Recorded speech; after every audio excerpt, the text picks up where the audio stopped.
Brunswick now up in the 7th frame. Parker Bone, the 3rd, working on a strike, looking to double and cut into this lead. In fact, with a strike, we'll have a tie match.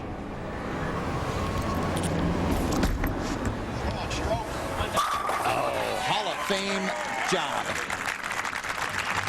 Good job, buddy. More Geico PBA team shootout coming at you. Ouch. Always chopping at the bit. Picked up early and bowled his 8th frame, Randy. It was a lot better than the first shot he threw when he went 3-7-9, although he thought that was a really good shot. Only to leave a 6-pin a little high, but Jason would convert there in the 8th frame. Up now for Team Brunswick, John Petraglia, Hall of Famer, lit it up at the Mark Roth Plastic Ball Championship last season. After 14 games, he was 7th. Yeah, it did stick. Another stick, but rings the 7th. Well, that time Yeah, he I was sticks. thinking about it too. Son of a bitch. The first time he slips, well, you can tell that Johnny grew up in New York and lived in New Jersey for a long, long time. But anyway, that was a great shot there. Still keeping it on line, leaving a ring at 7. Picks up the spare. Randy, we've got an even Steven matchup with still the possibility of an endless 10th frame. I mean, Mike J., is it just me, or at age 63 should you not be bowling as well as Johnny Petraglia bowls? It is not just you. It is fantastic. Yeah, it seems like he's a freak of nature or something, in a good way. Mike Fagan now. We are even. Ebonite and Brunswick. Brunswick 1-0. Ebonite 0-1, looking to get on the board with a victory. Fagan in the 9th. Dead flush. Well, that's back-to-back strikes for Michael Fagan, and he sets up his team for the 10th frame nicely.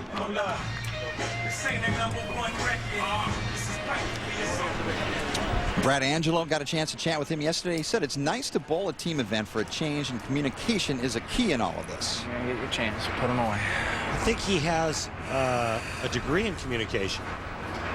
Let's see if he's got a degree in getting a strike in the 9th frame. Push a little. No diploma. 3-6-10. Brad Angelo, not only is he a great bowler, but he's a great golfer too. He's a great athlete. You can see that open hand at the top of the swing. Hand rolls up the back of it. He's worked really hard on creating a little bit more end over end roll. And this one of the toughest spares in the game, cross lane at the 3-6-10. Oh boy. Stuck the landing, gets the spare, does Brad Angelo, who Spare's big. Spare's big. finished in the top 10 last year on the average list, finishing in 9th. Well, he's got such good position at the bottom of the swing. When he gets to the foul line, even a little slip like that or a stick isn't going to throw his swing offline. Endless 10th frame. Remember, if you strike on the fill shot, the endless 10th frame is activated. That's what we want. That's the good. In order to do that, well, you got to avoid the pocket 7-10 on that first ball. Barnes up for Ebonite. Messengers out the 10. All right, so Mike, we were talking about the endless 10th frame thing. All right, so Chris Barnes just struck right there, right? So if he strikes on the next ball, right, then what has to happen? Then he's got to strike on the fill ball to activate a potential endless 10. I love it when stuff's activated. Stop. Chris Barnes packs the 2nd ball in the 10th.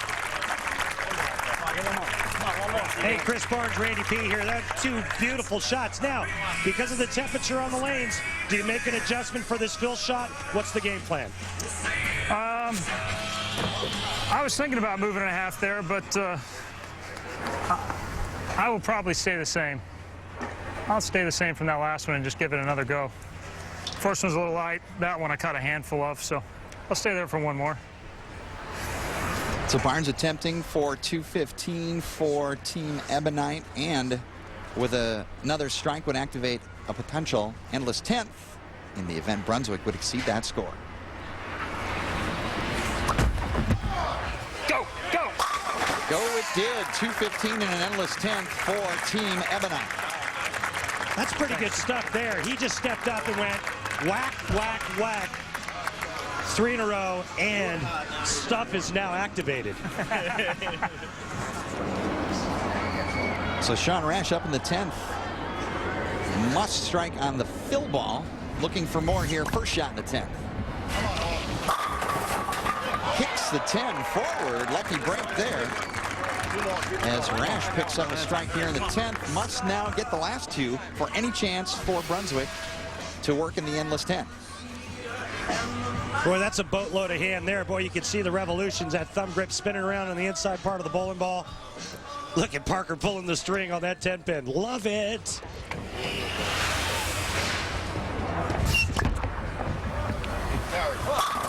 How about dead perfection there?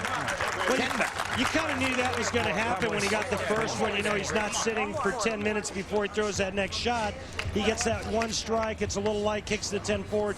Now you can really get loose, let her rip. Man, that's 10 back. Now, this is the biggie.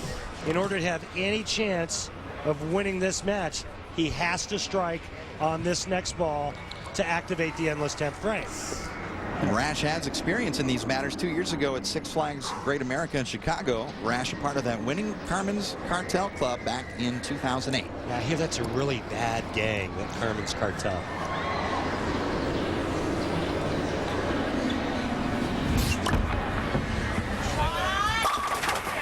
Don't get any better than that. 202 for Team Brunswick and activating an endless 10th frame, which we'll have next from Six Flags Great Adventure at the Geico PBA Team Shootout.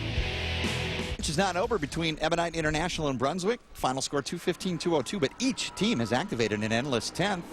Brunswick behind, and they will shoot first in the endless 10th. But first, the Geico Championship recap. Randy. How about Chris Barnes steps up in the 10th frame for his team and just throws 3 of the purtiest shots you've ever seen. And Sean Rash, well, you know what? He's purty too. He gets up and does the exact same thing to give Team Brunswick a chance to win this match.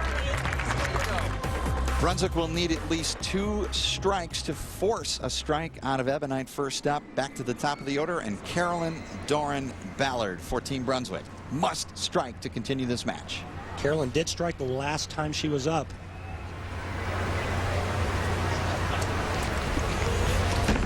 Hook a lot. Strike for Brunswick. Handing it off now to Parker Bone III. And Brunswick can take the lead. Well, here's a shot that she's just praying that'll hook up. You know, there's a lot of pressure on Carolyn Doran Ballard to prove her worth in this competition. Now this man, Parker Bone III, needs 1 strike here to extend the match for Team Brunswick. Went with the high, hard one, got the 6-8 to fall. Hall of Fame Maple Moxie. They got a lot of magic on that team, and I think it starts with Carolyn Doran Ballard and ends with Johnny Petraglia, and it certainly doesn't hurt to have this guy on your team right here. Check out the trip 6-8. Is that sick or what?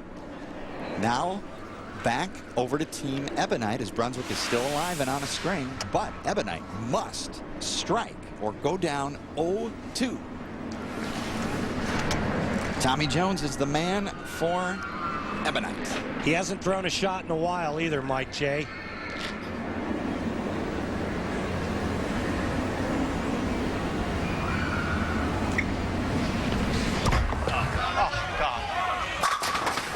And Team Brunswick once again survives to go 2-0.